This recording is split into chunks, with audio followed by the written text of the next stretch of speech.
persembahanku ini. Ku ingin Engkau menerima korban syukurku melalui pujian.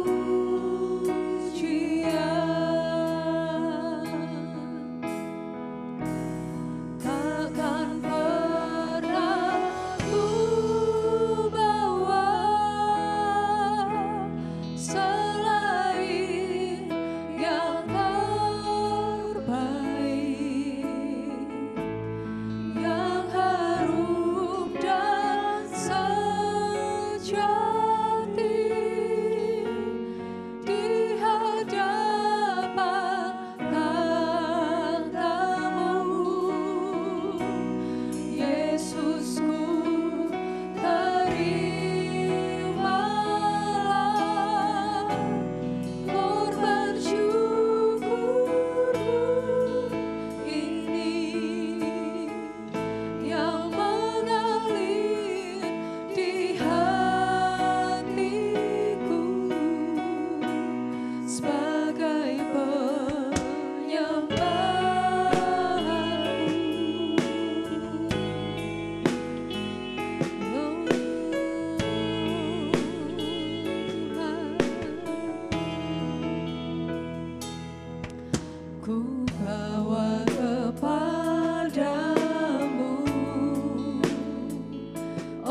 Haleluya, haleluya.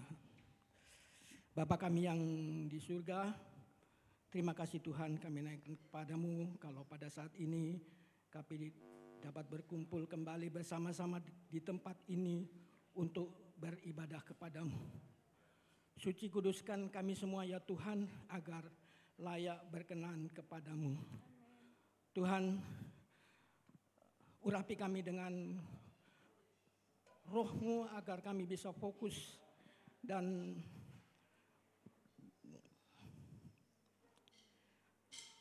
haleluya. Agar kami fokus dan terima kasih Tuhan. Haleluya. Haleluya, haleluya, haleluya. Terima kasih Bapa di dalam surga. Haleluya. Terima kasih Tuhan. Haleluya. Terima kasih Bapa di dalam surga. Haleluya. Haleluya, haleluya. Haleluya, haleluya, haleluya. Suci kuduskan hati kami Tuhan, agar kami bisa fokus hanya kepadamu. Kami mau menyembah Engkau, kami mau naikkan pujian bagi kemuliaan-Mu Tuhan. Haleluya. Bapa di dalam surga, kami bersyukur berterima kasih buat penyertaan Tuhan sepanjang minggu yang baru berlalu. Engkau sudah memberkati kami dengan limpah. Haleluya. Engkau sudah menyembuhkan kami yang sakit. Terima kasih Tuhan. Dan terus berharap kiranya di sepanjang minggu ke depan Engkau terus menyertai kami. Engkau memberkati kami, membuat kami, menjadikan kami semakin bersungguh-sungguh di dalam Engkau, semakin setia mengiring akan Engkau. Terima kasih Bapa di dalam surga. Haleluya. Saatnya kami hendak memulaikan ibadah kami pada pagi ini. Kiranya Engkau memberkati ibadah ini dari awal, pertengahan sampai pada akhirnya. Mendoakan semua hamba-hamba-Mu yang bertugas, song leader, singer, para pemain musik, dan para kolektan. Berkati mereka semua Tuhan dengan kemampuan dan urapan Roh Kudus dari tempat yang maha tinggi. Haleluya. Makasih Tuhan, kami juga mendoakan semua peralatan yang kami pakai di dalam ibadah ini. Peralatan listrik, alat musik, sound system dan jaringan listrik, semuanya kami serahkan ke dalam tangan-Mu. Engkau kuduskan Tuhan agar dapat kami pakai secara baik sampai ibadah ini selesai. Terima kasih Tuhan. Terima kasih, kami juga mendoakan lingkungan gereja ini, tetangga kiri kanan, muka belakang, kiranya Engkau memberkati yang di luar sana ya Tuhan. Ketika kami di dalam sini bersorak-sorai, memuji-muji, memuliakan Engkau, mereka yang di luar sana mendengar, baik yang domisili maupun yang lalu lalang, Engkau berkati. Boleh mendengar dan menerima sukacita juga yang daripada Tuhan. Haleluya. Saudara-saudara kami yang masih di dalam perjalanan menuju ke tempat ini, kiranya Engkau terus sertai, tibakan dengan selamat ke tempat ini, agar nanti dapat bersama-sama dengan kami memuji-muji, memuliakan Engkau. Terima kasih Bapa di dalam surga. Haleluya. Kuasa iblis, kuasa setan, roh-roh jahat yang ada di tengah-tengah kami yang hendak mengganggu ibadah ini, kami tolak, kami tengking di dalam nama Tuhan Yesus Kristus keluar dari tempat ini. Dan kiranya Roh Kudus sendiri yang ada di tengah-tengah kami memberkati kami semua. Terima kasih Bapa di dalam sorga, di dalam nama Tuhan Yesus Kristus kami buka dan kami alaskan, kami buka dan kami buka ibadah ini dan kami layani ibadah ini di dalam nama Tuhan Yesus Kristus. Kami alaskan doa kami. Haleluya. Mari sama-sama kita katakan.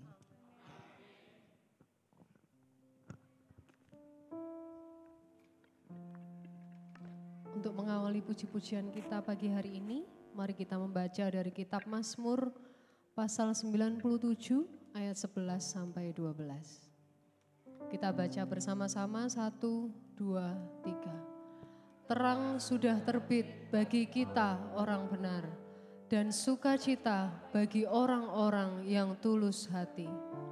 Bersukacitalah karena Tuhan, hai orang-orang benar, dan nyanyikanlah syukur bagi namanya yang kudus. Amin. Silakan duduk Bapak Ibu Saudara. Mari kita masuk gerbang Tuhan dengan hati yang penuh syukur dan penuh puji-pujian. Sebab Tuhan itu baik. Amin.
Bapak Ibu Saudara percaya ya Tuhan Yesus baik? Amin. Kita terus bersuka cita. Kita bersorak menyatakan Tuhan Yesus kita adalah juru selamat kita, dialah Raja pemenang.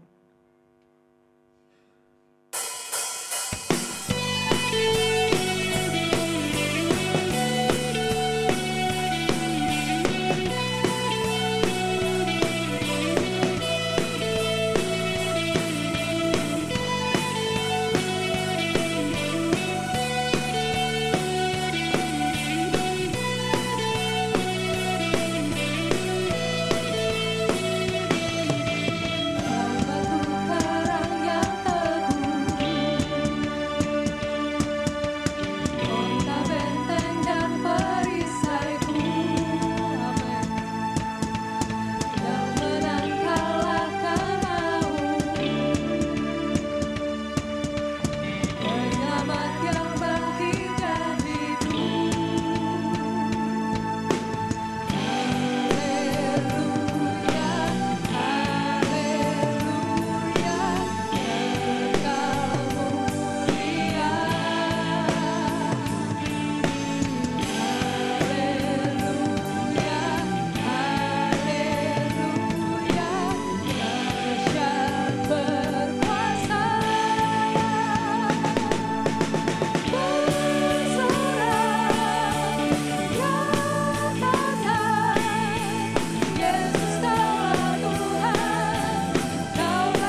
Silakan duduk Bapak Ibu Saudara.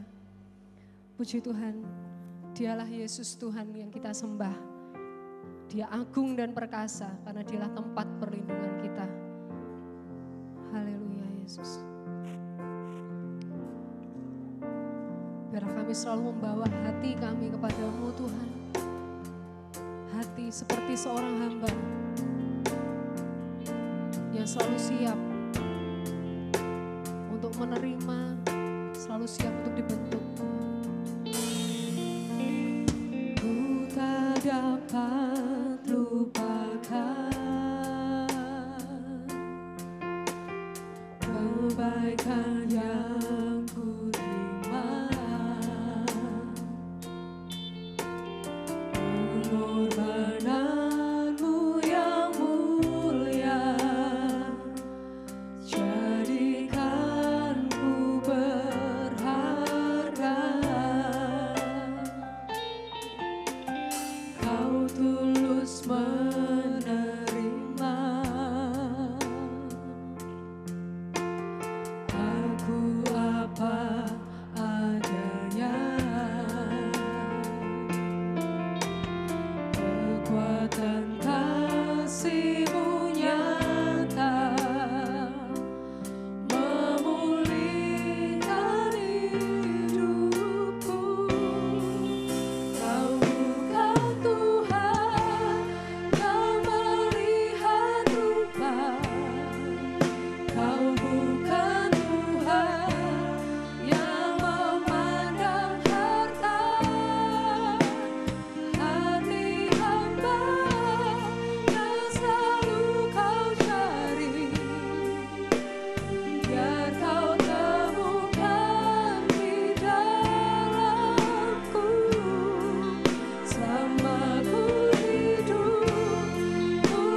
kepada kami, anak-anak-Mu itulah yang kami bawa dan kami persembahkan.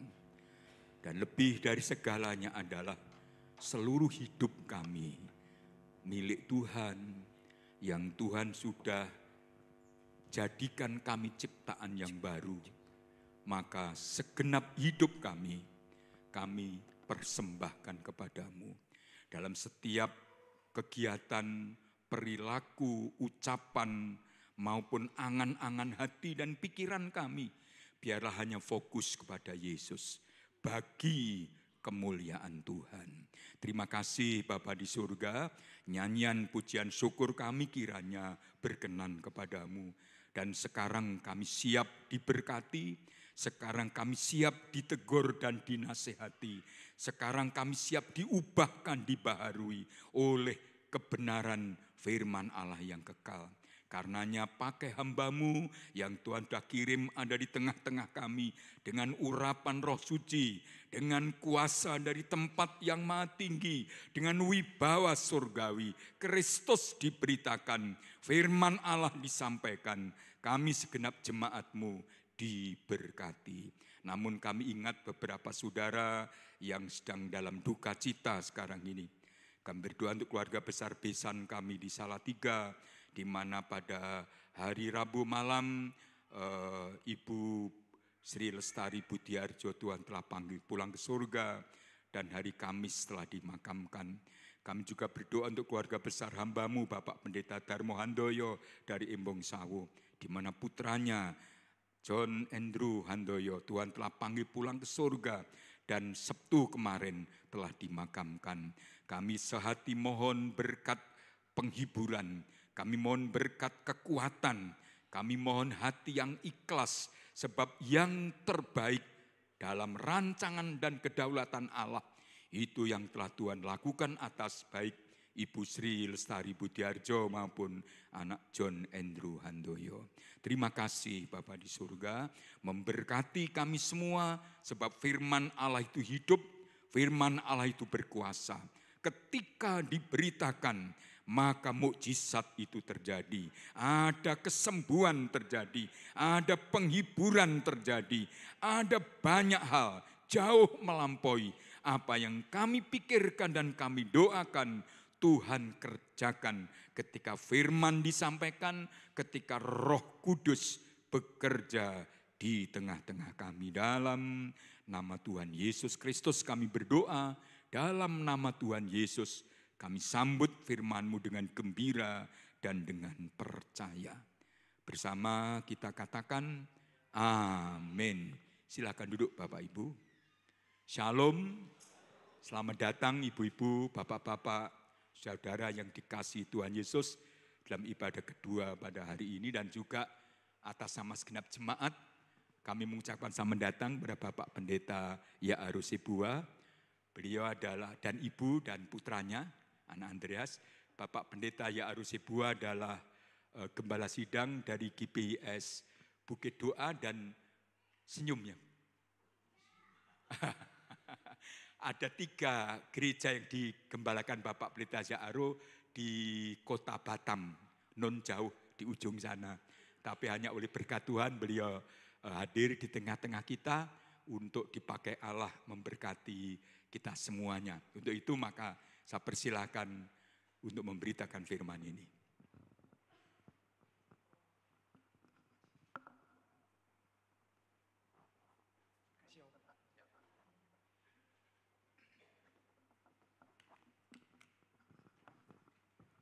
Baik, shalom. Ya, puji Tuhan, terima kasih buat Tuhan Yesus, terima kasih buat Om. Sudah mempercayakan kami. Kami masih muda dulu, Om Paulus sudah ke Batam melayani kami, saya dengan istri. Waktu itu masih pemuda di salah satu GPS di kota Batam. Ya, hari ini kami berterima kasih dipercayakan untuk menyampaikan firman Tuhan. Tadi sudah di sesi pertama dan sekarang di ibadah kedua ini. Ya, saya dengan istri saya Borugul Tom, Rosemary Borugul Tom. Anak kami ada, dia juga pejabat GBS, sudah pendeta muda. Kami dikaruniakan oleh Tuhan anak 5. 3 putri, 2 putra. Jadi Pertama putri, kedua putra, 3 putra, 4, 5 itu kembar. Nama anak kembar itu tidak hampir sama. Nama yang keempat itu namanya Erika Abigail. Yang keenam itu Ivana Annabella. Ivana itu bonus dari Tuhan. Bonus dari Tuhan. Jadi waktu kami dulu mulai anak pertama, dokter kami sama sampai ke 5. Jadi mulai anak pertama selalu kami tanya sama dokter begini. Dok, kembar enggak? Dia bilang enggak. Lalu yang kedua sampai ketiga. Kami rencana dulu 3 cukup. Lalu tanya lagi sama dokter. Dok, ini kembar tidak? Dokter katakan tidak, memang yang ada keturunan rupanya. Kami nggak ingat mungkin 5-6 keturunan ke atas, ada memang. Tapi saat itu kami bilangnya tidak ada. Lalu Tuhan izinkanlah kami. Ya, waktu keempat, ibu lagi hamil, lagi keempat, datang ke dokter. Sekali ini kami tidak tanya lagi, kembar atau tidak. Karena kami pikir bosan juga, minta kembar gak dikasih. Lalu dokternya bilang sama ibu, ini kan dokternya sama, orang Padang. Bu, ibu gak tanya kembar atau tidak? Ah, terserah aja lah dok. Betul.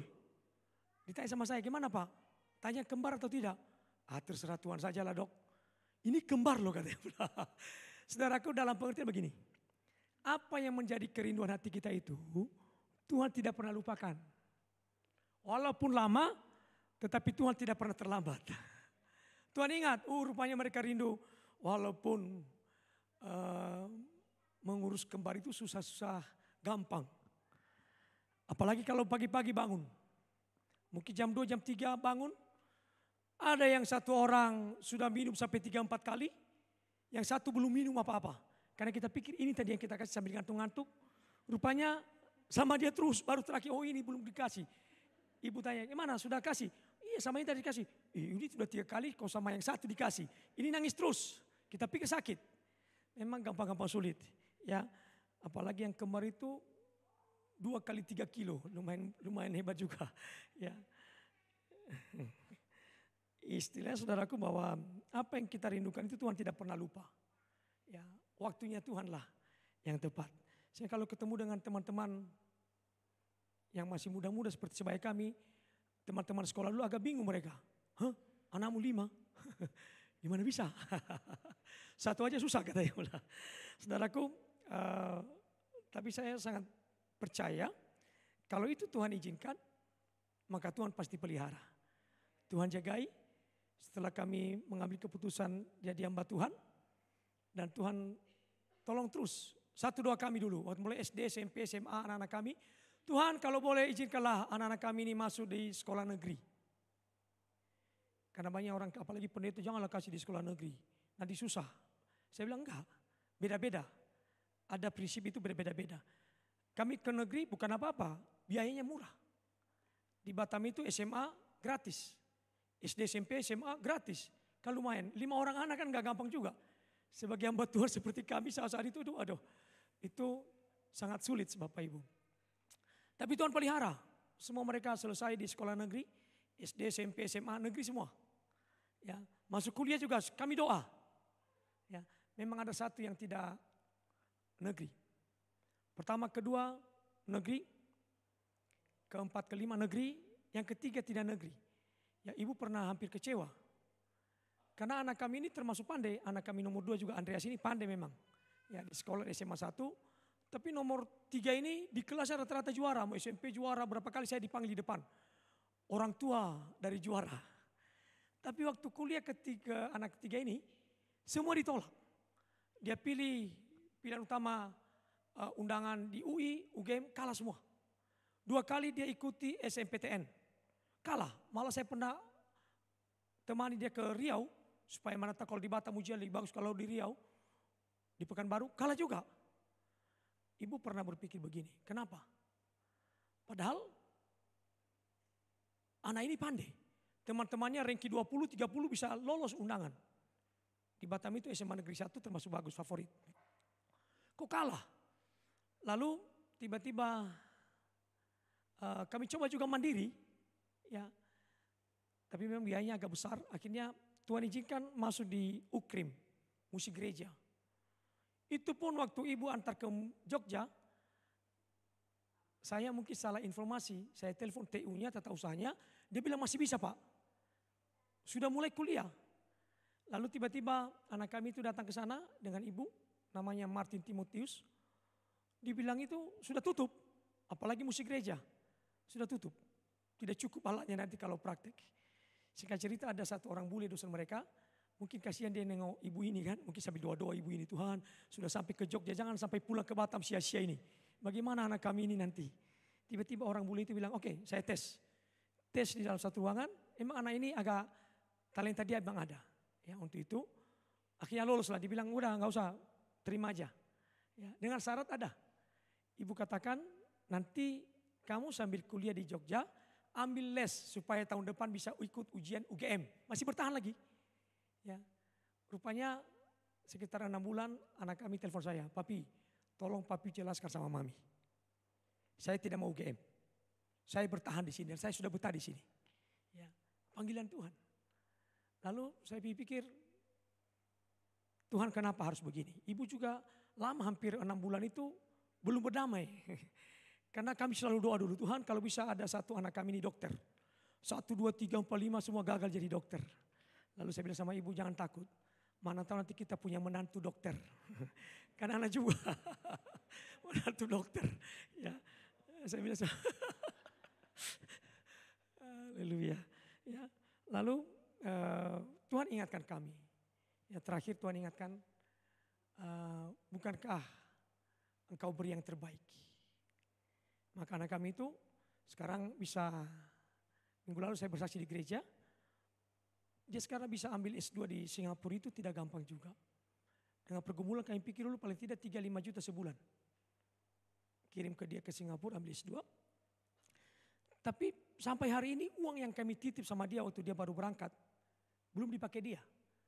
Waktu ibunya mau telepon, mau kirim uang, dia katakan gak usah Mami. Puji Tuhan di sini saya sudah ada berkat, makanan kami dia selama melimpah, malah diet dia di sana. Ya, dulunya agak besar dari saya, lebih besar dari abangnya ini. Sekarang sudah turun 14 kilo. Diet dia karena sering jalan ya dan sehat. Lama-lama kami mengerti. Rencana Tuhan itu tidak pernah gagal. Tuhan selalu memberi yang terbaik. Rancangan Tuhan rancangkan, mungkin saya katakan tidak ada apa-apanya dari rancangan kita. Rancangan kita itu sangat sedikit, sangat kecil. Tapi Tuhan merencanakan. Apakah kita perlu berdoa? Doakan.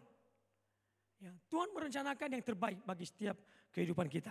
Ya, hari ini saya mau sampaikan firman Tuhan kepada kita. Kalau di sesi pertama tadi hidup berkomunitas, sekarang sorga bersukacita. Oh, ini luar biasa ini. Ya, sorga bersukacita, maka kita semua harus bersukacita. Karena sorga bersukacita. Di sorga itu ada tentu saja Tuhan. Ya, lalu ada malaikat-malaikat. Nanti kita akan baca beberapa ayat tentang ini. Luar biasa Bapak Ibu. Saya akan mulai dengan Lukas. Saya pakai kacamata supaya bisa jalan mudah-mudahan bisa. Oh bisa ini. Bisa. Ya. Lukas pasal yang ke-15 ayat yang ke-7. Dalam Lukas 15 ini ada 3 perumpamaan. Yang pertama itu tentang domba yang hilang. Lalu kemudian dirham yang hilang. Dan yang ketiga anak yang hilang. Anak bungsu itu. Di Lukas 15 ayat 7 dikatakan begini. Aku berkata kepadamu, demikian juga akan ada sukacita di sorga. Karena satu orang berdosa yang bertobat. Lebih daripada sukacita. Karena, saya lihat aja sini. Ya, lebih daripada sukacita karena 99 orang benar yang tidak memerlukan pertobatan. Jadi kita tahu cerita ini Bapak Ibu. Bagaimana Tuhan Yesus mengajarkan kita tentang perumpamaan ini. Yang pertama tadi dikatakan ada domba yang hilang. Dalam Lukas itu perumpamaan tentang domba yang hilang. Waktu itu ada satu perbincangan dengan pemungut cukai. Dan orang-orang berdosa datang kepada Yesus untuk mendengarkan dia. Jadi orang berdosa mendengarkan Yesus. Maka mulai bersungguh-sungguh orang Farisi. Dan ahli-ahli Taurat katanya ia menerima orang-orang berdosa dan makan bersama-sama dengan mereka. Lalu ia memberikan perumpamaan. Ya, singkat cerita saudaraku, waktu Yesus menceritakan, dan setelah yang memiliki domba ini mendapatkan 1 ekor yang hilang, dia bersuka cita. Dikatakan ayat yang kelima, dan kalau ia telah menemukannya, ia meletakkannya di atas bahunya dengan gembira. Dan setibanya di rumah, ia memanggil sahabat-sahabat dan tetangga-tetangganya. Lalu Yesus katakan di ayat ke-7, aku berkata kepadamu demikian juga akan ada sukacita di sorga. Karena 1 orang berdosa yang bertobat. 1 orang berdosa bertobat. Ada sukacita di sorga. Yang kedua, kita akan baca ayat yang ke-10. Sama perumpamaan tentang dirham yang hilang. Ya, orang ini punya dirham dan hilang. Lalu dikatakan, waktu dia dapat, ayat 10, aku berkata kepadamu, demikian juga akan ada sukacita pada malaikat-malaikat Allah. Karena 1 orang berdosa yang bertobat. Ada domba yang hilang, dicari, bersukacita. Lalu ada dirham yang hilang, dicari, dicek semua di mana-mana, dapat dan dia bersukacita. Dan Yesus memberikan 1 pernyataan, 1 orang berdosa bertobat, maka sukacita dari surga. Dan yang kedua, ada sukacita pada malaikat-malaikat Allah. Di anak yang hilang, dijelaskan juga begitu. Bedanya, anak yang hilang bapaknya tidak cari. Kalau yang 2 ini mereka cari. Anak yang hilang ini memaksa kehendaknya. Yang belum saatnya dia menerima haknya, dia paksa. Dan semua dia foya-foyakan, tetapi bapaknya tetap menunggu dia sampai anak itu datang. Dan dikatakan waktu anak itu datang, bapaknya bersukacita. Bahkan seisi rumah, kecuali abang sulungnya, diundang semua orang bersukacita karena anak yang hilang kembali. Bapak ibu saudaraku, pada hari ini kita mau melihat ada beberapa hal yang saya mau sampaikan kepada kita. 1 orang berdosa dan bertobat. 1 orang berdosa dan bertobat. Maka ada sukacita di sorga. Di sorga itu ada sukacita. Dan yang kedua, sukacita pada malaikat-malaikat Allah. Ada sukacita. Malaikat itu saudaraku mulai dari perjanjian lama, juga di perjanjian baru, dia ini membawa berita. Membawa berita, menjagai. Bayangkan saudaraku, kalau malaikat itu bersukacita, kita yang membuat malaikat bersukacita, maka malaikat itu senang dengan kita. Kalau seandainya dia membawa berkat dari sorga, tentu saja dia pertama memberikan kepada kita. Kenapa? Karena kita menyenangkan dia. Ada jiwa. Ini penting Bapak Ibu. Ya.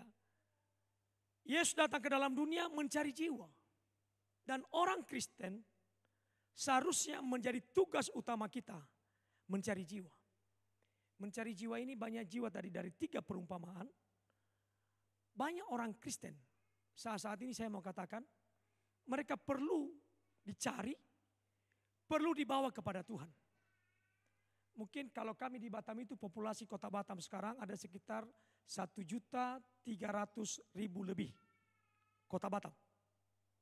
Saya pernah sampaikan, kebetulan saya ketua Bamak di Provinsi Kepri. Waktu saya presentasikan di depan teman-teman pendeta, saya coba sampaikan. Di Batam itu anggaplah 30% orang Kristen. Saya nggak tahu, saya bikin di Batam karena itu valid datanya. Ya, kalau di Surabaya saya nggak berani. Dari 30% berarti sekitar 300-400 ribu. Atau 300 ribu lah orang Kristen. Tetapi waktu kita survei di setiap gereja, yang datang ke gereja tidak sampai 30%. ini standar umum sebagai orang Kristen. Paling tidak dulu kita bilang datang ke gereja. Karena orang datang ke gereja pun belum tentu sungguh-sungguh kepada Tuhan. 70% belum jelas. Ini setelah kita data kehadiran gereja, kehadiran jemaat ke gereja rata-rata tiap minggu. Makanya Yesus katakan dia datang ke dalam dunia, salah satu mencari domba-domba yang hilang. Domba yang hilang. Mereka dulunya mungkin termasuk dalam kandang, dalam kawanan. Tetapi sekarang mereka sudah keluar. Maka tugas untuk membawa mereka ke kandang adalah kita sebagai orang percaya. Maka dikatakan ada sorga bersukacita. Kalau sorga bersukacita, maka Tuhan akan menurunkan berkat-berkatnya dalam setiap kehidupan kita.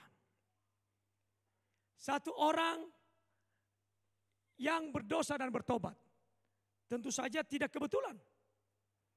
Karena tentu ada orang yang mencarinya. Ada orang mencari. Hampir setiap pagi. Saya katakan hampir, kadang-kadang mungkin lupa. Tapi hampir berarti banyak. Selalu saya doa kepada Tuhan, ibu juga selalu berdoa. Tuhan hari ini pertemukan kami dengan orang-orang yang membutuhkan kasih-Mu. Tanpa kita sadari begitu banyak orang di sekitar kita membutuhkan kasih Tuhan. Hanya sering kita lupakan bahwa mereka membutuhkan kasih Tuhan. Beberapa kali kita ketemu orang yang hampir-hampir putus asa. Tiba-tiba Tuhan pertemukan. Dan waktu kita layani, kita doakan, mereka dipulihkan Tuhan. Dan saya percaya saat itu, malaikat sorga bersukacita, maka kita juga sangat diberkati. Harus ada orang yang mencari. Tugas gereja itu ada istilah up, in, out. Up itu hubungan kita dengan Tuhan, yes. Harus. Dalam hukum yang terutama, kasihilah Tuhan Allahmu dengan segenap hatimu, segenap jiwamu, segenap akal budimu. Up. Persekutuan kita dengan Tuhan itu harus. Yang kedua in. Tadi saya bahas mengenai komunitas. Di dalam. Setiap hari Minggu, sebenarnya ini arena kita bisa bersyukur kepada Tuhan. Ibadah raya kita kepada Tuhan. Tetapi setelah hari Minggu, setelah ibadah, ada tugas utama kita yang kita wajib lakukan. Up, in, di dalam. Yang ketiga, out. Keluar. Gereja harus keluar. Gereja itu berbicara bukan denominasi atau gedung. Tapi gereja itu adalah saya dan saudara. Orang yang sudah diselamatkan. Kita sudah diselamatkan Tuhan dengan cuma-cuma. Yang tadinya kita ini bagian dari neraka, hidup dalam dosa, Tuhan bisa lepaskan kita. Tuhan angkat kita menjadi anaknya. Dalam Yohanes 1 ayat 12. Barang siapa yang menerima dia, diangkat menjadi anak-anak Allah. Memiliki kuasa menjadi anak Allah. Bapak ibu saudara saya adalah anak Allah. Ada kuasa untuk itu. Kita sudah diselamatkan. Maka tugas kita, gereja, perlu keluar. Tadi saya bersaksi tadi pagi, ada jemaat kami kerja di karaoke. Pertama saya marah memang. Saya bilang, enggak benar ini kerjanya. Masa di karaoke? Melayani Tuhan. Agak lama saya baru terima. Tapi waktu kita ada tadi persekutuan dengan Tuhan, Tuhan kadang-kadang ingatkan kita. Dan betul Bapak Ibu, bekerja di sana tidak gampang. Sehingga firman sering kita sampaikan, kita saksikan kepada dia. Dan betul, ada beberapa dari anggota mereka, anak buah mereka bertobat. Gereja kami itu pertama yang tadi di Bukit Doa, Bukit Senyum itu sama dengan kalau di sini apa namanya dulu ya? Doli. Tempat pelacuran. Itu Bukit Senyum. Kalau saya dulu memperkenalkan diri kepada pendeta-pendeta, waktu saya bilang melayani di GBS Bukit Doa, Bukit Senyum, mereka semua tertawa. Pernah seseorang telepon ibu, istri. Bu, kok Bapak sering sekali di Bukit Senyum ya? Lalu ibu ketawa saja. Iya, memang kami pelayanan di sana. Karena rumah kedua kami di situ. Kami tidak tinggal di sana tapi sering. Karena pelayanan di situ memang gampang-gampang sulit. Sama anak muda yang melayani, saya bilang jangan layani satu-satu. Itu berbahaya. Bukan hanya pelacuran, itu tempat orang-orang kalau sampai hari ini masih ada. Tapi di depan gereja sekitar 100 meter sudah nggak ada lagi. Yang kalau siang namanya Susi, kalau malam Theo misalnya gitulah. Udah tahu lah itu kan. Jadi kita nggak bisa bayangkan, dulu kami di Bukit Senyum itu ada wartel. Wartel itu sulit kami dapat, tapi kami berdoa. Dapat wartel, kadang-kadang waktu mereka masuk ke dalam, kita pikir ini cewek cantik, rupanya dari suaranya udah bingung kita. Ini suaranya kok ngebas ini. Ya. Dan ada beberapa jemaat kita, sampai hari ini jadi ibadah. Kami, karena mereka itu banyak yang sudah kena HIV AIDS.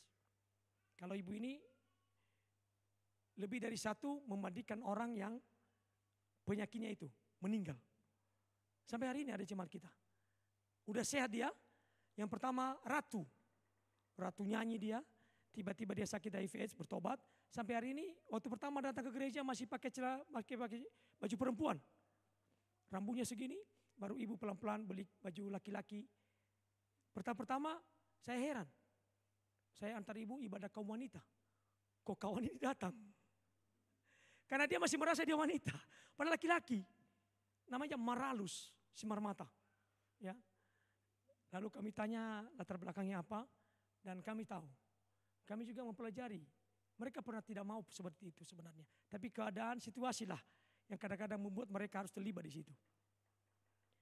Puji Tuhan saudaraku, waktu Tuhan mengizinkan kita melihat sesuatu hal. Ya, di jemaat kita pertama sekali di Batu Ampak di Bukit Senyum itu ada. Dari teman-teman muslim bisa berubah, ya, jadi percaya kepada Kristus. Ya. Banyak hal yang kita bisa lakukan. Kami pernah buat Natal di lapangan terbuka dan kami berdoa. Ya, Tuhan berikanlah kami cuaca yang baik. Kami undang sekitar 700 orang, kami buat di lapangan. Tiba-tiba sepanjang malam hujan deras sampai jam 4 sore.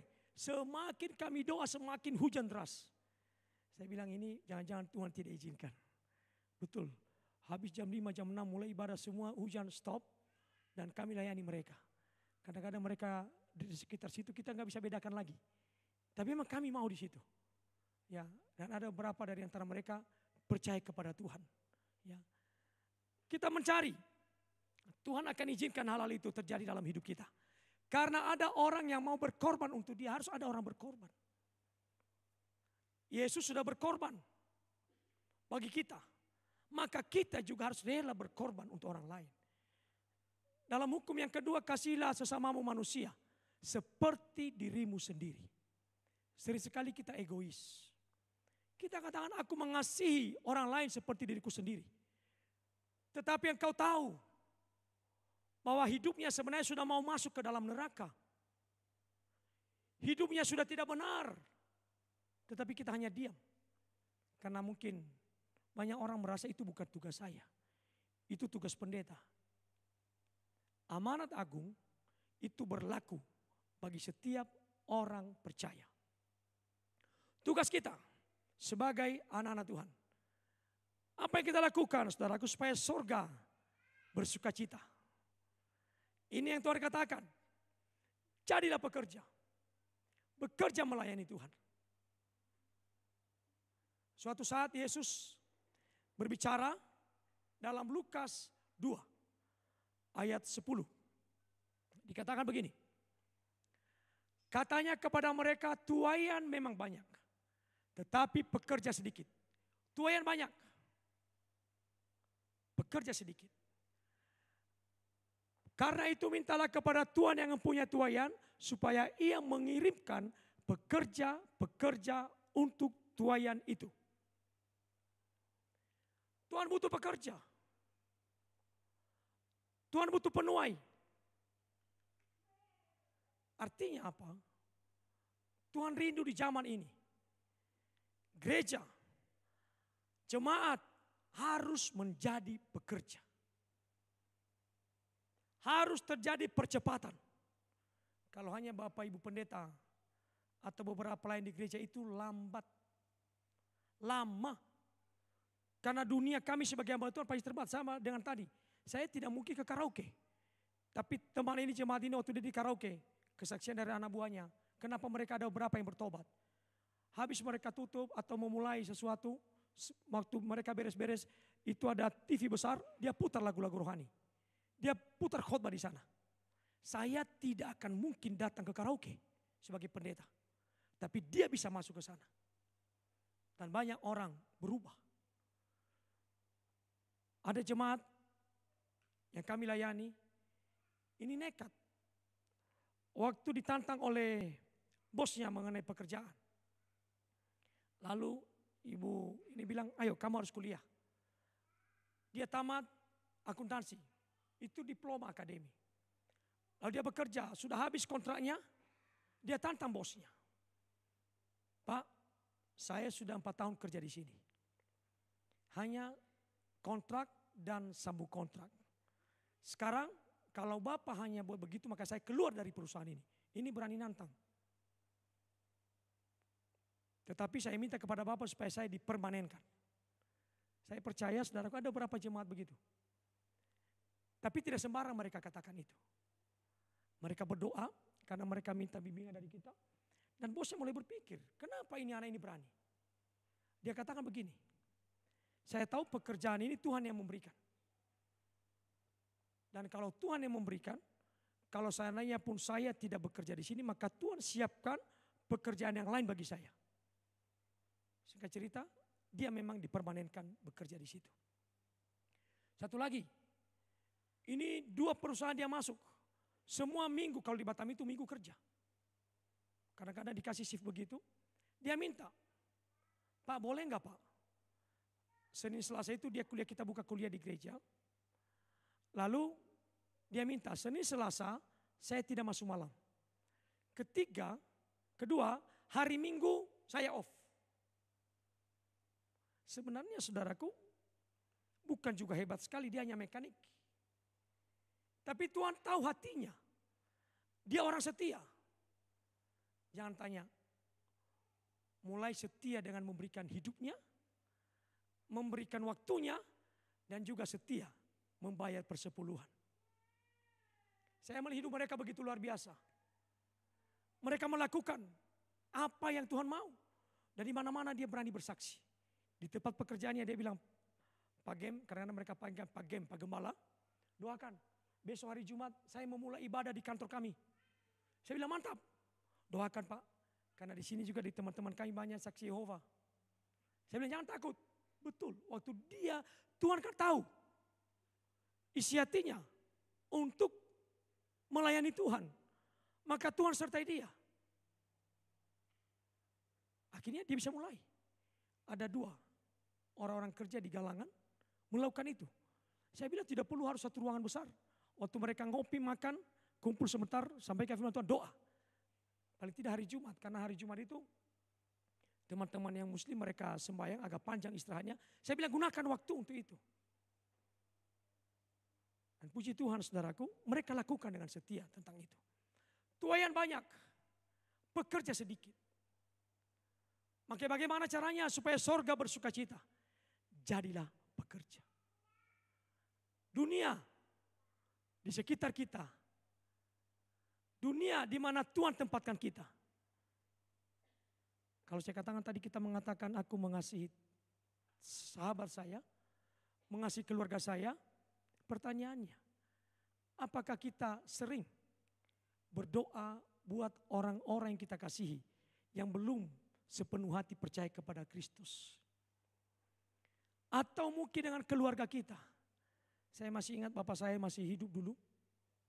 Pergumulan karena kami 12 orang bersaudara. 8 laki-laki, 4 perempuan. Saya anak terakhir. Sebagai pendeta, orang umum manusia itu meminta kalau bisa pendeta itu, anak pendeta itu harus seperti malaikat. Harus benar semua, sementara abang-abang saya ada yang bandel. Kadang-kadang ada warung di samping rumah kami. Ini rumah kami ada warung, baru gereja. Bapak saya pergi ke gereja, abang ini masih buka warung, judi. Lalu bapak saya selalu berdoa, bukan kurang doa. Doa, doa, doa, tetapi begitu. Tapi apakah Tuhan tidak dengar? Tuhan dengar. Suatu saat abang ini bertobat. Jadi pendeta. Kami 8 laki-laki, 1 cepat dipanggil Tuhan. Saat itu yang belum jadi pendeta. 7 yang lainnya jadi pendeta. Semua latar belakangnya tidak ada sekolah pendeta. Abang saya itu om, kalau salah angkatan kedua atau angkatan 4 di Taumangu. Itu dulu dari Akmil, Akademi Militer, saat itu susah. Saya itu bapak saya guru, pensiun baru jadi pendeta. Tapi waktu dia tamat dari Akmil, dia tembak itu bosnya, lalu dia melarikan diri. Saya berani ngomong sekarang karena dia sudah meninggal juga. Kalau polisi mau cari pun gak bisa lagi. Akhirnya karena saat itu kan gak gampang mencari orang. Lari ke Nias, lalu dia bandel memang. Ya. Sampai di Nias dibilang sama bapak saya, boleh. Udah bapak saya karena anak pertama, menikahlah. Boleh saya menikah 3 bulan. Itu menikah kalau di Nias itu tidak gampang Bapak Ibu. Saat itu, sekarang udah gampang lah. Sekarang juga masih gampang-gampang sulit. Saat itu harus siapkan babi paling tidak 30-50 ekor. Baru jadi, bagaimana 3 bulan. Tapi bapak saya pun karena ini anak pertama dilakukan. Habis menikah dia. Tiba-tiba ada dari sini dulu. Sehingga saya namanya Pak Walker di Taumangu datang ke Nias. Karena kami di Nias dulu om, GBIS om, tahun 70-an. Ya, baru nanti pindah ke GTDI. Jadi datang ke sana, terakhir dia minta sama bapak saya. Oke, nah bapak saya itu SOJ Buah. Kamu minta apa sama saya? Bapak saya langsung respon. Saya minta anak saya jadi pendeta. Ini baru menikah setahun. Lalu waktu bapak saya dengar, oke saya siap jadi pendeta. Bayangkan tinggalkan istrinya baru menikah setahun. Masuk ke Taumangu. Dan betul Bapak Ibu, mereka 2 orang diutus. Waktu pulang mereka ke Nias, luar biasa mujizat Tuhan. Dari situ dia semakin percaya kepada Tuhan. Dari situlah gereja yang bapak saya dulu pimpin di Pulau Nias. Habis dari GBS masuk ke Tabernakel, GPT, baru masuk ke GTDI. Gereja Tuhan Indonesia. Ada anak abang saya, meninggal, sudah datang semua dari keluarga, bawa kain, nangis. Hampir 12 jam meninggal, itu betul-betul meninggal, masih hidup dia sekarang di Medan. Datang ini dari sekolah Taumangu ini, 2 orang, termasuk abang saya. Doakan, mungkin imannya dulu kan begitu. Pokoknya tanda mukjizat harus terjadi. Datang doakan, betul. Anak ini hampir sebaya saya. Bangkit, hidup sampai hari ini. Sampai orang terkejut. Hanya hari itu tidak viral, karena belum ada ini. Kalau ada ini mungkin abang saya termasuk viral, membangkitkan orang mati. Sekarang kan gak ada, dulu gak ada ini. Akhirnya gereja itu mulai berkembang. Tuhan punya cara, berbagai cara Tuhan bisa lakukan. Ya, kami di tengah-tengah hampir semua kami, abang saya nomor 2, ketua IPK. IPK itu Ikatan Pemuda Karya. Kalau orang Medan pasti tahu IPK itu apa. Itu gerombolan preman. Olo Pagaben ketuanya. Dia ketua di Pulau Nias. Tiba-tiba lama-lama jadi pendeta. Ya. Sama. Begitulah kasusnya. Apakah jadi hamba Tuhan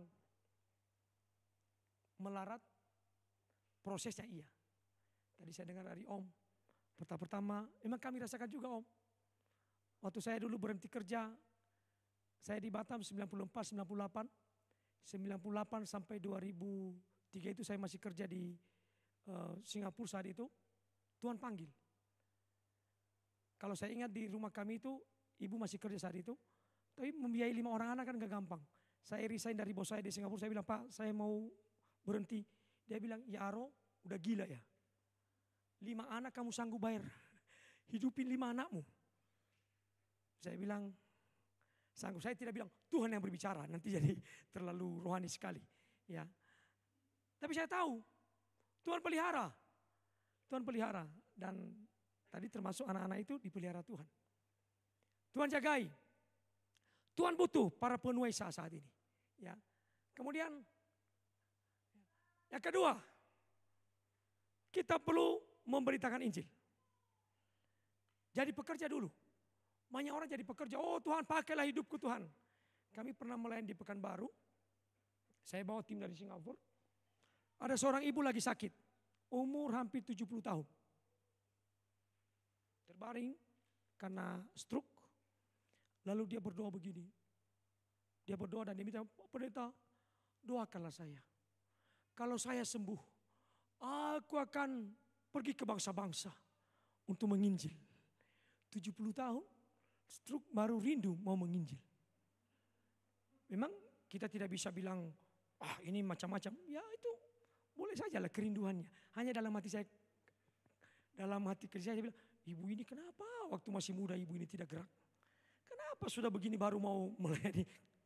Perginya bukan di sekitar Pekanbaru, ke bangsa-bangsa. Gimana mau ke bangsa-bangsa? Tapi tak apa-apa lah, dalam hati saya mungkin tidak perlu harus dia langsung ke sana, mungkin dalam doa. Tim pendoa itu penting dalam gereja. Saya pernah baca satu buku Billy Graham. Waktu dia berkhotbah, dia bersaksi. Sepertinya dia lagi diangkat ke sorga. Dia melihat seorang ibu pakai mahkota lebih besar daripada Billy Graham. Lalu Billy Graham bertanya kepada Tuhan. Tuhan, kenapa mahkotanya lebih besar dari saya? Saya sudah menginjil, sudah ratusan ribu orang bertobat. Ini siapa ibu ini? Malaikat Tuhan tunjukkan kepada dia. Lalu dalam mimpi itu malaikat Tuhan berbicara. Dimanapun engkau melayani, ibu inilah yang selalu berdoa syafaat untuk kamu. Billy Graham tidak tahu. Engkau dipakai Tuhan bisa bertobat orang ribuan. Ibu ini termasuk setia, selalu berdoa untuk kamu. Makanya mahkotanya besar. Jadi mahkota itu tidak harus berdiri di sini. Bapak Ibu menjadi pendoa juga buat Bapak kita di sini, orang tua kita di sini, hamba-hamba Tuhan di sini. Engkau menerima mahkota dari Tuhan. Mungkin engkau tidak bisa pergi menginjil ke Pulau Nias atau ke Batam, mengajar kemana-mana. Doakan. Tadi Pak Esra bersaksi nanti hari Rabu ini berangkat ke Jakarta, itu tugas. Ya, kadang melayani kemana-mana. Doakan jemaat di sini, doakan. Biarlah melalui hidup mereka, mereka bisa memberitakan Injil. Dan berita Injil yang mereka sampaikan disertai oleh Tuhan. Harus ada tim doa. Doakan. Beritakan Injil. Tugas pemberitaan Injil adalah tugas kita semua. Ini amanat agung. Pergilah. Jadikanlah semua bangsa muridku. Dan baptislah mereka dalam nama Allah Bapa, Anak dan Roh Kudus. Kemudian ajarlah mereka. Seperti apa yang engkau ketahui dari saya. Itu bahasa sehari-harinya. Beritakan Injil. Ini tugas kita sebagai orang percaya. Tugas gereja tadi pagi saya katakan ada 3. Ada koinonia, diakonia, marturia. Menginjil. Menyampaikan firman Tuhan. Kalau dulu, sistem penginjil dulu, ada dulu waktu saya dengar kesaksian, waktu ada sekolah Alkitab di Bambu Runcing. Itu pertama GBS dulu, sekarang sudah jadi gereja Tuhan. Ada satu penginjil sekolah di sana, dia kebetulan orang Nias. Dan dia terkenal dengan keberaniannya. Berani. Setiap Sabtu mereka ini menginjil ke rumah-rumah. Karena namanya sekolah Alkitab. Sabtu harus menginjil ke rumah-rumah. Mungkin membesuk jemaat atau menginjil. Lalu ada satu yang paling ekstrim orangnya. Memang setelah pendeta pun dia dulu menikah dan tinggal di Lampung. Dia spesialis. Dia tidak mau ketuk rumah kalau lihatnya nggak ada nama di atas. Dia keliling, walaupun hanya 2-3 rumah dia keliling, tapi dia harus baca. Dulu kan rumah-rumah, dulu selalu ada nama di depan. Sekarang udah jarang dikasih nama. Saya lihat di rumah kami ada nama bapak saya dulu. Tulis. Di Medan juga begitu, hampir semua tulis nama. Dia baru ketok rumah, kalau di situ ada di depannya H, berarti haji. Itu dia spesial itu. Dia pernah dikejar. Tapi dia pandai, dia bawa sepeda, dia ketuk rumah. Ya, assalamualaikum Pak Haji. Ya, ada apa? Pak Haji percaya Yesus tidak? Enggak. Pak Haji kalau tidak percaya Yesus, Pak Haji masuk neraka. Kalau mau masuk surga, Pak Haji percaya Yesus. Dia pergi bawa sepeda, pergi lagi dia. Cari rumah seperti itu. Itu bisa. Tapi saat ini mungkin kalau kita lakukan itu, boleh saja. Tapi beberapa hamba Tuhan yang senior itu, melalui itu saja udah dipenjarakan. Lalu Tuhan memberikan kita satu cara, kreativitas.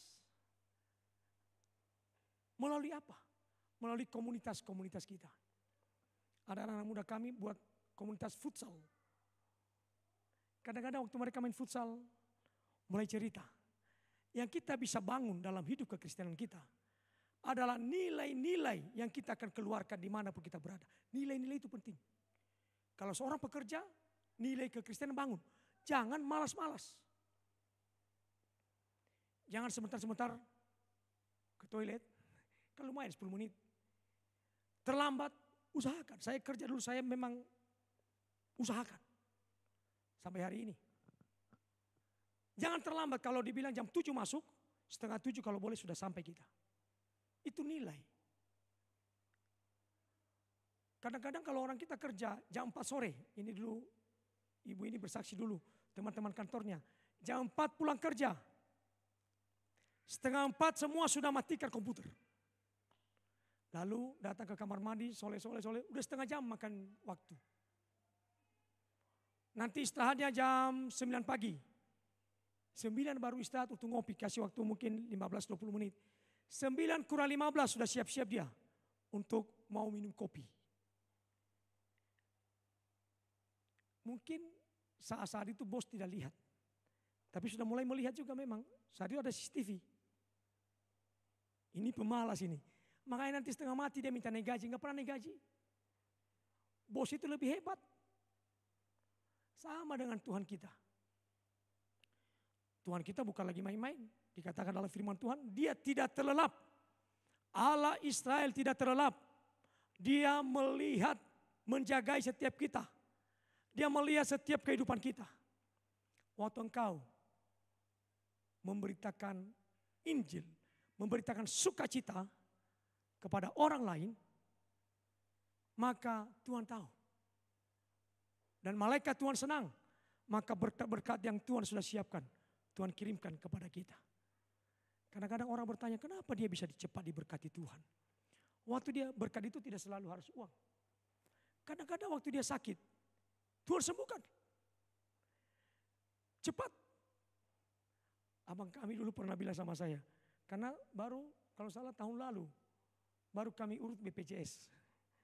Tidak salah, sama jemaah juga saya dorong, tapi itulah. Karena mikir-mikir, dulunya kami urus BPJS, kami suami istri, tambah 5 anak berarti 7.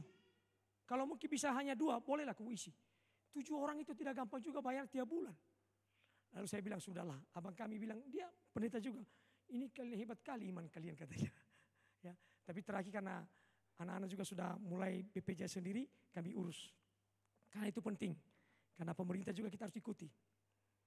Maksudnya Tuhan selalu memberikan yang terbaik. Ya, bukan berarti kalau sakit itu tidak diberkati Tuhan, tidak begitu. Tapi iman masing-masing begitu. Saya selalu berdoa kepada Tuhan, pernah anak kami sakit, lalu saya bawa mobil, kami cari obat, mau ke Kimia Farma, sekaligus ke cari obat, lalu ke dokter. Pas kami lagi masuk, ini anak ini sakit, betul-betul sakit, nomor 3. Ya, saya dengan ibu, tiba-tiba karena hujan deras, ban mobil ini terperosok. Masuk ke lubang sedikit, kita bisa jalan. Lalu saya panggil orang di sekitar situ, mereka angkat.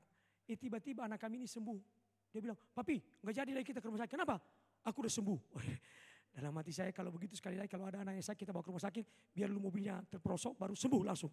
Ya, betul kau sembuh? Sembuh papi. Udah sembuh aku ini. Oh, puji Tuhan lah. Ya, kadang-kadang dulu waktu si kembar itu sulit memang. Ganti-gantian sakit. 5 orang anak-anak waktu masih SD. Lalu belum sekolah.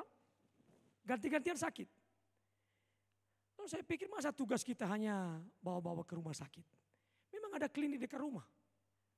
Datang ke dokter, kebetulan dokternya juga marga Gultom. Asal anak pertama sakit, bawa ke dokter. Anak kedua, ketiga. Dokternya hanya jawab satu. Saya bilang, Amang. Karena marga Gultom saya bilang, Amang. Sakit apa Amang? Birenya ini. Virus. 1, 2, 3, 4, 5 kalau sakit hanya virus. Dalam hatiku kalau hanya virus, kita doakan aja, kita matikan aja lah virus itu. Akhirnya saya bilang, Tuhan, aku berdoa, semua virus-virus dalam tubuh anak saya hancur dalam nama Yesus. Dari situ saya bilang, kalau sakit sedikit gimana nak virusnya? Biar kita doakan virusnya mati. Iya papi, udah. Bagaimana ke rumah sakit? Tidak usah, udah. Virusnya mati, pokoknya hanya virus. Gampang kan matikan virus. Dengan doa, saudaraku. Tuhan bisa lakukan, sampaikan nilai-nilai kekristenan kita bangun. Ya, banyak hal. Termasuk saya mungkin ekstrim. Anak kami baru belajar bawa mobil beberapa bulan lalu. Ya. Lalu sudah bisa dia. Kalau dia bawa harus dengan saya. Ibu sempat bilang, kenapa gak percaya sama dia? Saya tidak kasih. Dia bilang, papi aku udah bisa papi. Gak boleh. Kamu harus urus SIM baru bisa bawa mobil. Mungkin pertama bingung juga dia. Terakhir baru urus SIM, saya bilang ini sudah kau urus SIM, sekarang silakan kau bawa. Mungkin hal-hal yang kecil. Tapi sebagai orang percaya kita bangun nilai-nilai itu dengan baik. Salah satu memberitakan Injil ada yang formal, ada yang tidak formal. Kalau dulu orang Kristen harus bawa Alkitab besar-besar. Oh, menandakan bahwa dia orang Kristen. Itu baik. Tapi yang paling baik, waktu kita menyampaikan Injil itu dengan kehidupan kita. Nilai-nilai itu. Orang mulai bertanya, Bapak ini Kristen. Kok dia tidak naik gaji pun dia masih sukacita. Masih happy. Semua yang lain bersungut-sungut, dia tidak bersungut. Saya ingatkan, di jemaat, karena jemaat kami itu sering sekali mereka banyak kerja di industri, pabrik, siki-siki demo. Kalau demo di Batam ngeri-ngeri. Puluhan ribu sekali demo, semua perusahaan tutup. Mereka ketua satu perusahaan, harus demo sama-sama. Saya hanya bilang sama jemaat, ya pandai-pandailah kalian. Hanya saya harapkan tidak perlu terlalu ikut-ikutan. Kalau mau demo naik gaji, engkau demo sama perusahaan, engkau demo sama pemerintah, bukan solusi. Karena berapa kali saya lihat habis mereka demo, ketua demonya itu nanti tiba-tiba ketemu di satu tempat sama orang Pemko. Ngopi-ngopi mereka. Orang udah capek-capek, mereka yang senang-senang. Saya bilang kalau kau mau demo sampaikan kepada Tuhan. Hati seorang raja ada dalam tangan Tuhan. Sampaikan. Dan engkau tanam saham di perusahaan di mana kau bekerja. Saya ajarkan kepada anak-anak semua. Engkau sampai di pekerjaanmu, engkau harus merasa bahwa Tuhan yang mempercayakan engkau di sana. Bukan karena kehebatanmu, maka kau boleh doakan perusahaan Tuhan, engkau berkati perusahaan ini Tuhan. Aku percaya Tuhan yang menempatkan saya di perusahaan ini. Berkati manajernya, berkati supervisor kami, berkati semua ruangan di tempat saya bekerja ini. Bapak Ibu, mungkin bos di perusahaan tidak tahu. Tapi ada kepala dari bos kita itu, yaitu Tuhan. Yang tidak pernah lupa akan doa kita. Sehingga terkejut nanti, ada satu jemaat kami, waktu COVID semua dipecat di PHK. Dia kerja di perusahaan asing, Predero. Semua. Malah di tengah-tengah COVID, dia dipercayakan bukan hanya pegang di Batam. Itu perusahaan besar. Malah dipercayakan menangani yang di Singapura. Tuhan selalu membuat perbedaan dalam Maleakhi. Tuhan membuat perbedaan bagi orang-orang yang beribadah dan tidak beribadah. Saat-saat itulah Tuhan nyatakan. Lakukanlah apa yang Tuhan mau. Amanat agung itu mengandung 3 janji, 3 perintah, 1 janji. Perintah, jadikan semua bangsa muridku. Baptis mereka, ajar mereka. Janjinya apa? Engkau tahu, aku menyertai engkau. Tuhan menyertai kita. Ya, 1 Korintus 9:16, ini Paulus ini agak ekstrim. Saya waktu baru-baru lahir baru, ya ini selalu saya sampaikan ayat ini. Saya tulis di dinding kamar saya waktu kuliah saya di Medan, saya tulis ayat ini. Sehingga setiap saat saya pergi naik sudako, saya bukan sekolah pendeta, sekolah teknik. Ya, saya selalu lihat depan sudako siapa orang yang kira-kira saya bisa sampaikan firman Tuhan. Ayat ini, karena jika aku memberitakan Injil, aku tidak mempunyai alasan untuk memegahkan diri. Gak ada, karena itu kewajiban kita. Sebab itu adalah keharusan bagiku. Harus. Kata harus. Memberitakan Injil harus. Celakalah aku jika aku tidak memberitakan Injil. Itu kata Paulus. Saya pernah tanam ke dalam hati saya itu. Tuhan, setiap hari, setiap saat, setiap perjalanan saya, biarlah saya memberitakan Injil. Dengan hidup saya, itu juga Paulus katakan kita ini suratan Kristus yang bisa dibaca oleh orang lain. Kita suratan Kristus. Yang terakhir, karena kami belajar ilmu homiletik, dikatakan poinnya 2 itu terlalu sedikit, 4 terlalu banyak. Yang pas itu 3, kecuali dalam pengajaran tertentu. Saya belajar tentang itu. Yang ketiga, hasilkan tuaian. Waktu engkau memberitakan Injil kepada orang, mulai doakan. Doakan orang. Bapak Ibu, mungkin ada tetangga kita atau keluarga kita belum percaya kepada Tuhan. Mulai doakan mereka. Sampaikan doa kepada Tuhan. Maka Tuhan akan bekerja, Tuhan akan berkarya. Dikatakan, jiwa untuk diselamatkan, hasilkan tuaian. Waktu Yesus berbicara kepada wanita Samaria di Yohanes 4. Dia berbicara, setelah itu murid-muridnya datang. Antar makanan. Yesus katakan, dikawasi makanan, aku tidak makan. Lalu Yesus memberikan pernyataan kepada mereka. Lalu murid-murid mulai berkata, siapa yang memberikan makan kepada Yesus? Kepada guru. Lalu salah satu ayat dikatakan begini. Bahwa tuaian sudah ladang sudah menguning. Engkau berkata 4 bulan lagi musim menuai. Tapi aku katakan ladang sudah menguning. Sudah siap untuk dituai. Saya mau katakan Bapak Ibu, Indonesia saat ini sedang menguning. Ini saatnya kita tuai. Pergolakan politik biarkan saja. Ya, pergolakan itu terjadi silakan. Saya mau katakan saya pernah belajar mengenai bagaimana pergerakan gereja di Indonesia. Selalu momen-momen tertentu. Waktu tahun 45 itu kekristenan mulai naik. Tahun 65 kekristenan itu tinggi naiknya. Sebelum itu rata semua. Yang paling tinggi sebelum 2020 adalah waktu 98. Itu grafik kekristenan melonjak naik. Kalau tadi hanya begini melonjak 98. Banyak orang-orang Kristen dulu tidak peduli dengan Tuhan, tiba-tiba mereka peduli dengan Tuhan. Banyak orang-orang kaya Kristen tidak peduli dengan pelayanan, tiba-tiba mereka peduli dengan pelayanan. Karena mereka tahu, mereka bisa melewati 98. Apalagi orang-orang yang punya uang, punya dolar. Tuhan jagai mereka. Bisnis mereka Tuhan jagai. Saya masih ingat ada satu pelayanan Ciputra. Waktu ada anggotanya bersaksi, makanya dia bawa begitu banyak orang. Dari Nias ada yayasan dia mensponsori, dari Mentawai, ya, dari Papua. Mereka mengerti di saat-saat itu pun Tuhan menjagai mereka. Tuhan menolong mereka. Terjadi pergerakan. Dan saya mau katakan, tahun 2020 waktu COVID itu terjadi,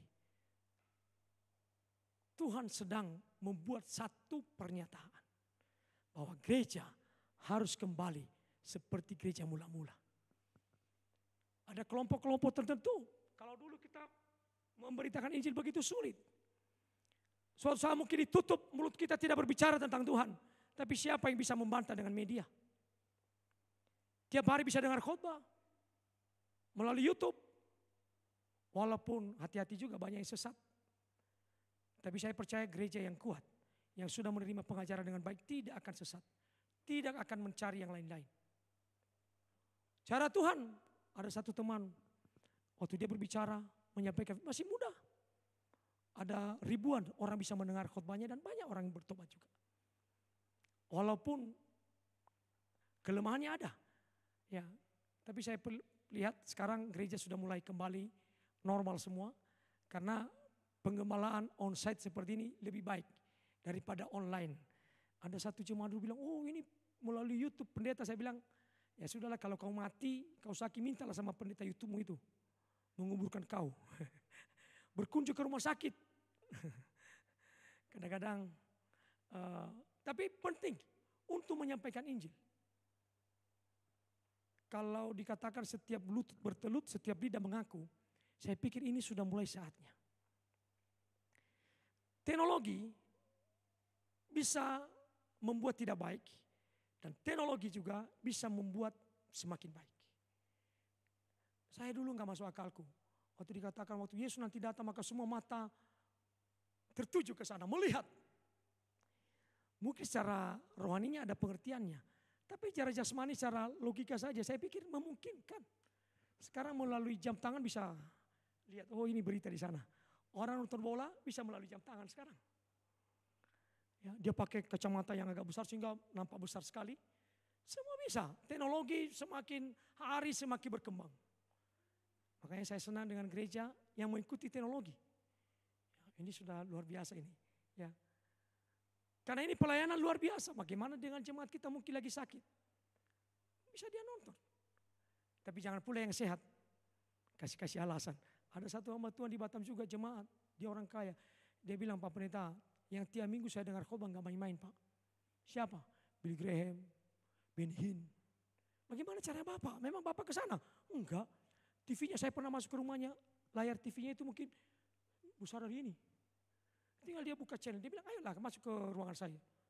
Bapak mau nonton apa? Mau dengar Billy Graham? Putar. Mau dengar ini? Saya bilang ini juga, makanya juga hidupnya saya lihat bukan menghakimi, tidak bertumbuh. Kerjanya hanya mengkritik. Terlalu banyak sumber dia dapat. Tidak perlulah. Kita punya gembala yang Tuhan sudah tetapkan, setia di situ. Di penggembalaan yang Tuhan sudah tetapkan bagi kita. Hasilkan tuaian. Ya Lukas 19:10. Sebab anak manusia datang untuk mencari dan menyelamatkan yang hilang. Kesimpulan. Yang pertama, jadilah pekerja di ladang Tuhan. Jadi, Bapak Ibu berdoa hari ini.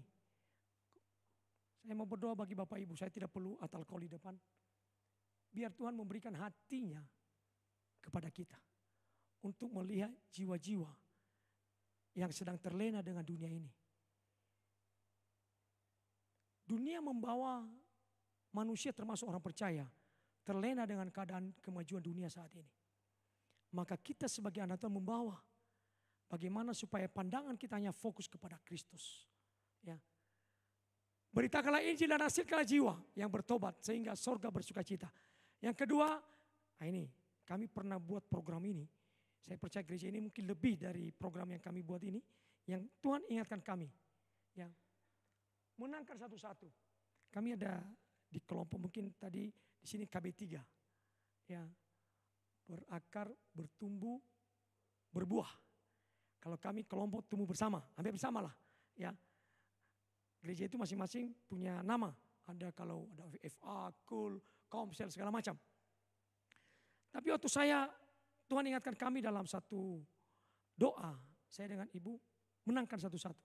Pertama ibu sampaikan, ayo setiap keluarga menangkan satu jiwa 1 tahun. Setiap pemuda menangkan 1 jiwa dalam 1 tahun. Hitung-hitung. Tidak perlu kasih beban yang besar-besar. Jalan 3 bulan. Sudah mulai masing-masing kadang-kadang lapor. Pak Gem, saya sudah dapat. Saya sudah berhasil MSS menangkan satu-satu. Di bawah anak-anak muda juga itu. Hampir 3 bulan bertambah karena mereka terbeban menangkan satu-satu. Tidak sulit, satu saja. Satu keluarga mulai sama-sama suami istri berdoa. Kita berdoa ya buat tetangga kita itu. Kayaknya dia sudah lama tidak ke gereja. Ayo kita doakan. Kita bawa mungkin di kebaktian apa, kaum muda atau apapun. Atau mungkin di rumah.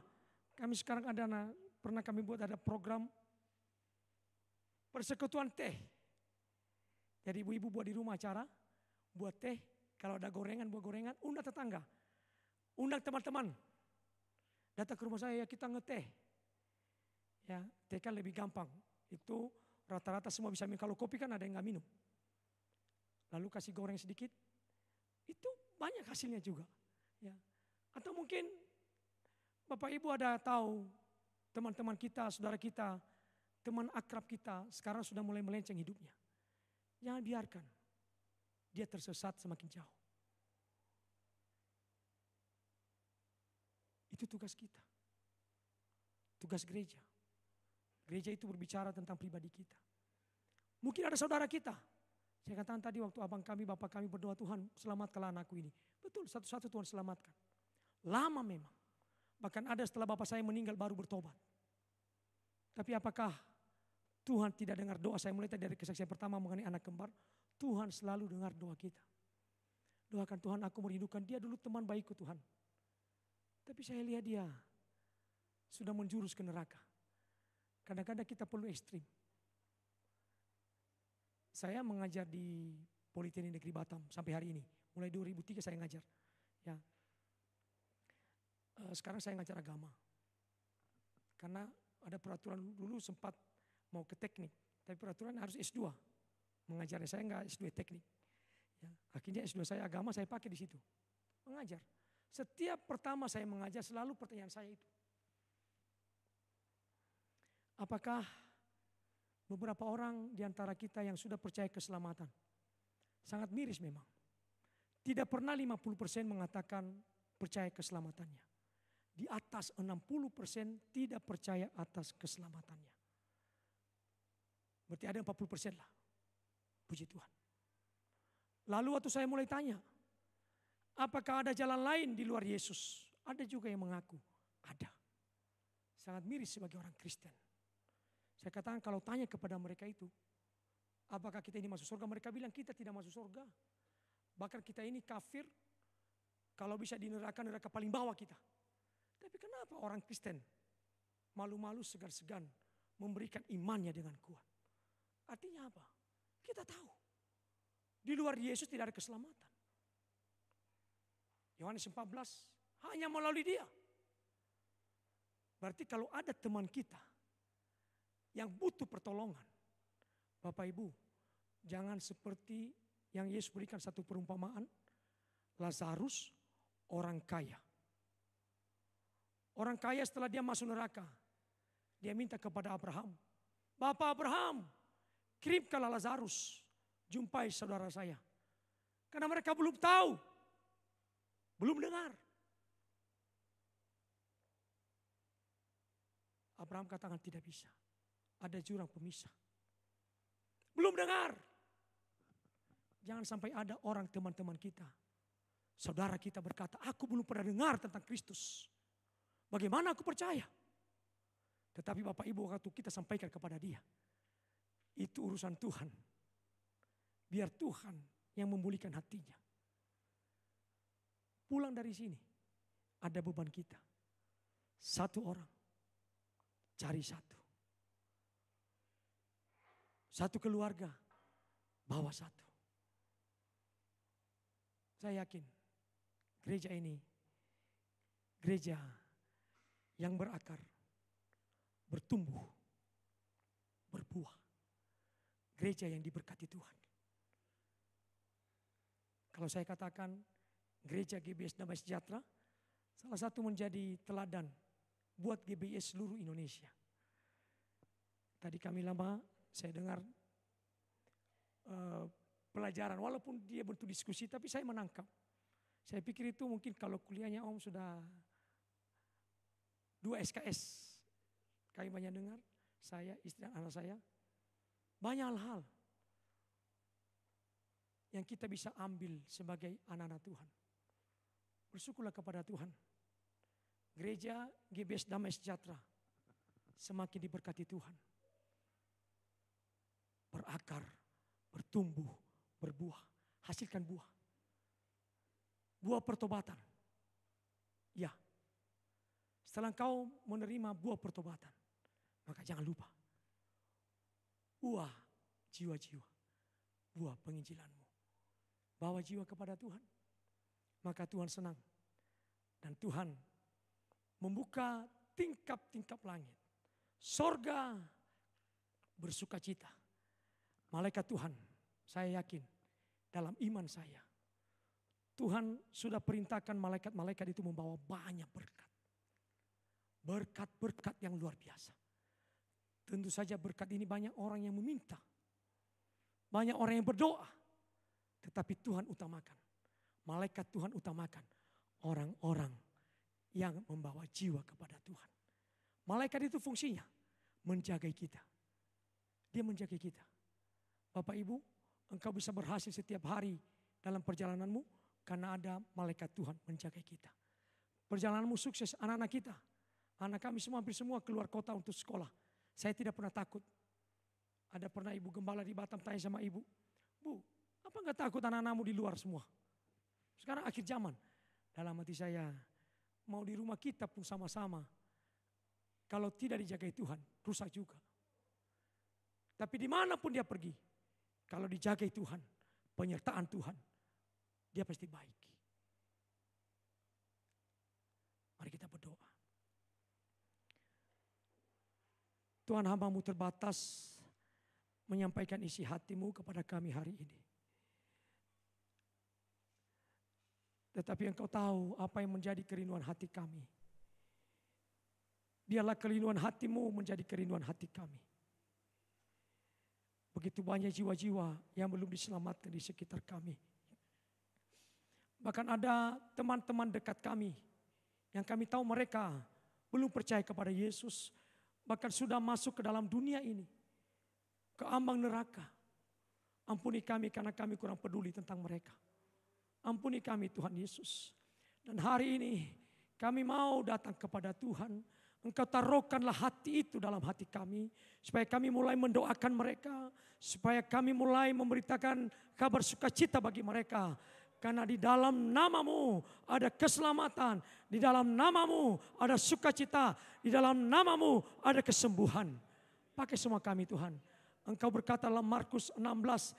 Tanda bagi orang percaya, tanda, oh haleluya, tumpang tangan atas orang sakit akan sembuh. Hari ini semua orang percaya di sini. Hamba berdoa, kuasa-Mu turun atas kami. Sehingga waktu kami berdoa bagi teman-teman kami, saudara kami yang sakit. Akan mengalami kesembuhan dalam nama Yesus. Waktu kami berkata-kata, mereka dikuatkan. Mereka akan percaya kepada Tuhan. Waktu mereka lemah, waktu kami berkata-kata, mereka menjadi kuat. Tuhan Yesus, kami merindukan gereja ini penuh dalam nama Yesus. Jiwa-jiwa semakin bertambah-tambah. Sehingga ibadah bukan hanya 2 kali, mungkin 3-4 kali setiap minggu. Karena jiwa-jiwa semakin banyak datang ke sini. Malaikat-malaikatmu Engkau datangkan ke sini. Karena firman berkata, waktu nama-Mu ditinggikan, Engkau menarik jiwa-jiwa ke tempat ini. Kami percaya Tuhan, sejauh manapun Engkau bisa datangkan dalam nama Yesus. Haleluya. Engkau pakai Tuhan, semua kami jemaat-Mu di tempat ini. Berikanlah beban dalam hati kami untuk memberitakan Injil-Mu. Membawa nilai-nilai kekristenan dimanapun kami berada. Berkati orang tua kami di sini, hamba-Mu, Om Paulus Tuhan. Berkati juga Ibu. Engkau sembuhkan dan Engkau kuatkan dalam nama Yesus. Hari ini kami berdoa. Hamba berdoa dari altar ini. Tuhan Yesus, Engkau berkati ibu kami Tuhan. Engkau berikan kekuatan. Oh Tuhan Yesus, bagi kakinya yang lagi sakit. Dalam nama Yesus ada kesembuhan, ada percepatan pemulihan. Dalam nama Yesus, darah Yesus, bilur Yesus.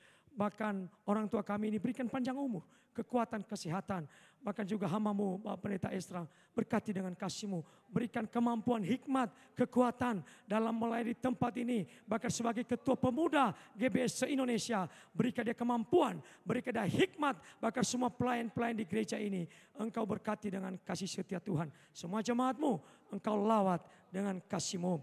Terima kasih Bapa. Terima kasih Tuhan Yesus. Terima kasih. Hamba-Mu sudah selesai berbicara hari ini. Tapi firman-Mu hidup, menguatkan kami, mengajar kami senantiasa. Dalam nama Tuhan Yesus Kristus, Kami berdoa, mengucap syukur, haleluya, amin.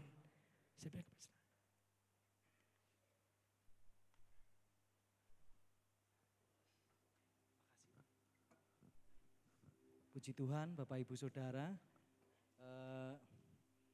kita semua diberkati oleh pemberitaan firman Tuhan, amin Bapak Ibu Saudara. Puji Tuhan, kalau Bapak ini seniornya Om Ya'arus Ebua, nah Om Ya'arus Ebua ini senior saya gitu, jadi berjenjang, puji Tuhan. Nah puji Tuhan Bapak Ibu Saudara, ada beberapa pengumuman yang dapat kami sampaikan berkaitan dengan ibadah tengah minggu dalam seminggu ke depan. Besok malam kami mengundang kaum pria untuk latihan paduan suara yang akan kita tampilkan dalam fellowship kaum pria Komda Jatim Bali tanggal 17 Agustus yang akan datang. Latihan untuk paduan suara kaum pria dimulai jam 7 malam di gereja. Hari Selasa ada KB3 Bethlehem Bethesda jam 7 malam di gereja. Lalu untuk hari Rabu ada doa malam. Hari Kamis ada ibadah usia emas jam 6:30 malam di gereja, dan hari Jumat ada ibadah pemuda dan remaja. Untuk hari Minggu yang akan datang tanggal 6 Agustus ada sakramen perjamuan kudus. Bapak Ibu Saudara bisa mempersiapkan diri masing-masing. Dan mohon dukung doa, hari Rabu malam saya berangkat ke Jakarta untuk menghadiri konferensi pemuda yang diselenggarakan oleh Persekutuan Gereja-Gereja di Indonesia sampai dengan hari Sabtu malam. Puji Tuhan, kita akan mempersiapkan persembahan kita dan memberikan yang terbaik. Bapak Ibu petugas persembahan bisa mempersiapkan diri dan kita mengangkat pujian untuk persembahan kita.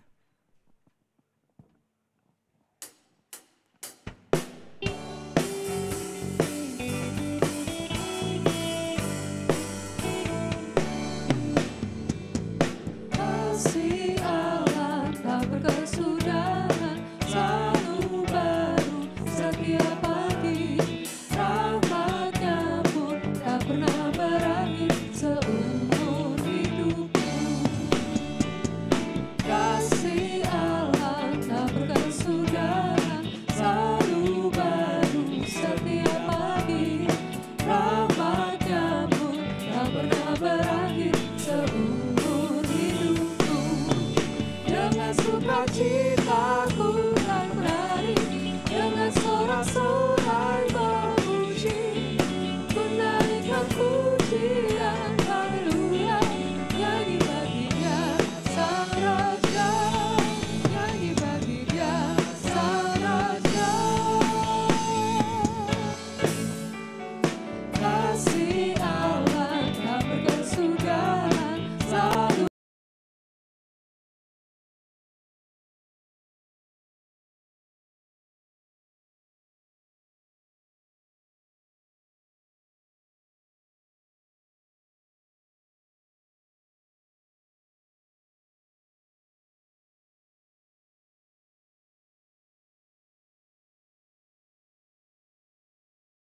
Sang Raja, nyanyi bagi Dia.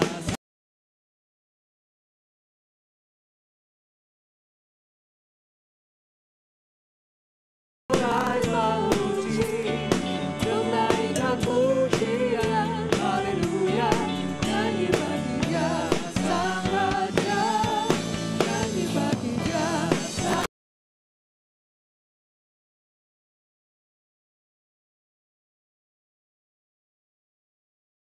memuji.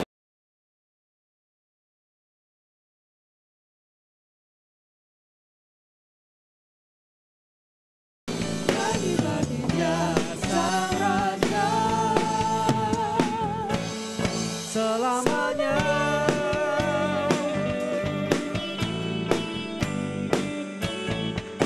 Haleluya, mari bersama kita mengakhiri ibadah dengan kembali berdoa. Bapa kami yang di surga, kami mengucap syukur untuk ibadah sepanjang hari ini. Baik ibadah sesi yang pertama pagi tadi, ibadah sekolah minggu, juga ibadah sesi yang kedua sampai siang hari ini.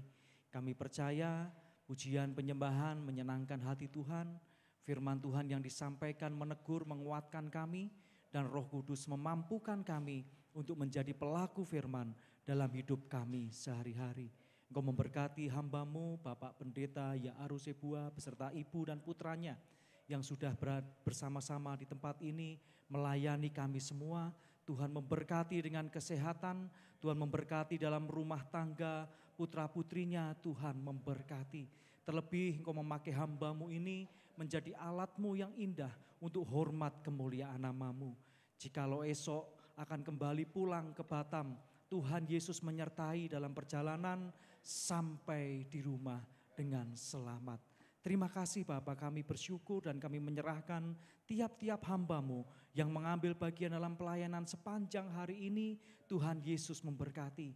Kami percaya apa yang kami kerjakan untuk Tuhan tidak akan sia-sia. Tuhan juga memberkati dalam pelayanan perjamuan meja, Tuhan juga memberkati.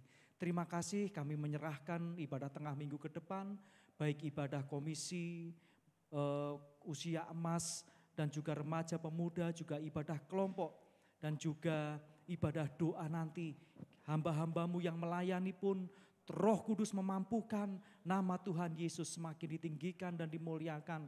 Kami jemaat Damai Sejahtera semakin berakar kuat, bertumbuh sehat, dan berbuah lebat untuk hormat kemuliaan Tuhan Yesus saja.